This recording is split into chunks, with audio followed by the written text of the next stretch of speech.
right? Like, we had high expectations, but it's still just the beginning. So we still got a lot of work. There's a lot of chemistry that still can be built. And I know people, the outside world expected a lot, and we and here expected a lot. And we're not going to get off that path. We're going to still keep trying to build this program back to where it was. And then my follow is, how has it been going this week in practice, taking throws from Jake? What's the adjustment for you in catching passes from him compared to TBD as far as timing and routes, and all that stuff? How's it going? It's the same how I had to get the timing with Tyler, get practice and reps, routes on air, just a little itty-bitty timing that we got to build that chemistry, which Jake's a great quarterback, and I feel like he's going to jump in there and get the timing down right away. Thank you. No problem. Go to Matt Shodell from Canesport.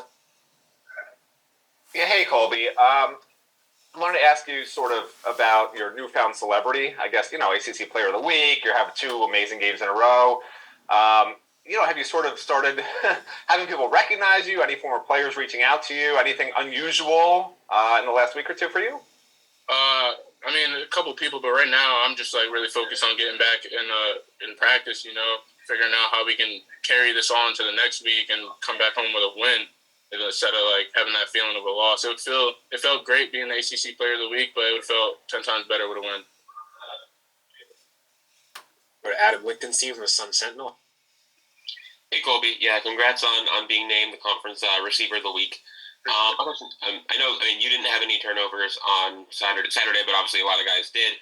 How much have you guys been kind of working on that, in practice, and what can you do to prevent that? Obviously, sometimes it's kind of fluky, but how do you guys work about preventing those?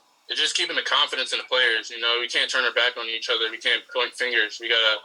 If once you start pointing fingers, it's just going to start consistently happening. We gotta stay on top of it. We can't run away from it. We got to attack the point, beginning of practice. We got to work on ball security. After every catch, receivers, we got to work on ball security. It just all around, even though we didn't turn over the ball, something happens in practice that can easily carry over to the game. So we got to prevent that from practice. And I had one other quick question. Coach Gaddis said, I think after the Virginia Tech game, that obviously you've had a lot of success lately, but you need to you want you to kind of work on becoming more of a complete receiver. What are some of those things that you've worked on to try to become more of a complete receiver? Just at the pad level, in and out of cuts. You can't be too high. Perimeter blocking. I think I had a holding call last game and close to having a holding call the game before. So just those itty bitty things that can bring our team down that I gotta elevate as a player. Go to Barry Jackson of the Miami Herald. Hi, Colbie. I was curious, what school finished second for you in June? What was the school that basically was runner-up? And also, when you weren't playing the first 5 weeks, did you ever question your decision to come to Miami? Oh, I never questioned it. The culture here was just I wanted to work 10 times harder to get into that spot. And Coach Cristobal drilled that into me. You got to step up. You got to work 10 times harder if you want that spot. Don't cry about it. Don't pout about it. Get in the film, work, do whatever you got to do to get in the field. And I really don't remember who my runner-up was. I just know Miami was my number one. Go to Frank Tucker from Keynes County. Frank, you're on mute. Yeah, sorry. Hey, Colbie.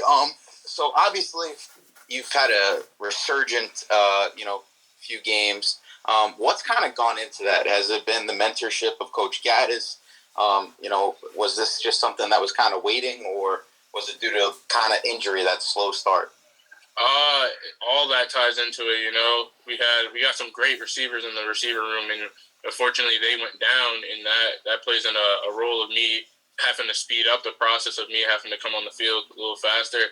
And Coach Gaddis, just his system, making a game plan that fits well for the whole receiver crew, not just one player, and him just being able to fit me into the room that fast is pretty hands out to him. All right, seeing no more hands raised, that'll be it for Colbie. Appreciate your time, Colbie. Thank you.